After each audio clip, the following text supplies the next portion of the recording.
হাসানাত, সার্জিস, নাহিদ, সজীব, সুখবর পাইছেন না? আমাদের দাদু, আপনাকেও বলি, সুখবর পান নাই?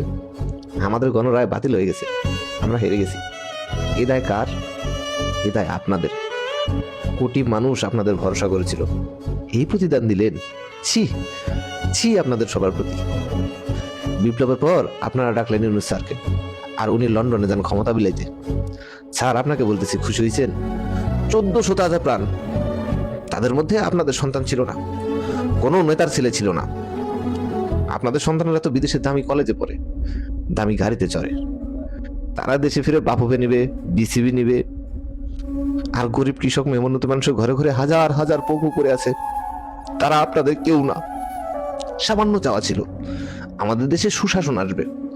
কেউ আপনাদের কাছে অঢেল সম্পদ চাইতো না, আপনারাই দেশ চালাইতেন। আজকে আল্লাহর দরবারে অভিশাপ দিতে পারবো না, আল্লাহ আগেই বলে দিচ্ছেন। সূরা রাত আয়াত 11-তে বলছেন, আল্লাহ সেই জাতির ভাগ্য পরিবর্তন করে না যে জাতি নিজের ভাগ্য উন্নয়নের সচেষ্ট নয়। উনি এটাও বলছেন, অন্যায় যে করে আর অন্যায় যে সহে, দুজনেই সমান অপরাধী। তবে হ্যাঁ, আমার দেশে 18 কোটি মানুষের কাছে বিচার দিলাম, ইনকিলাব জিন্দাবাদ।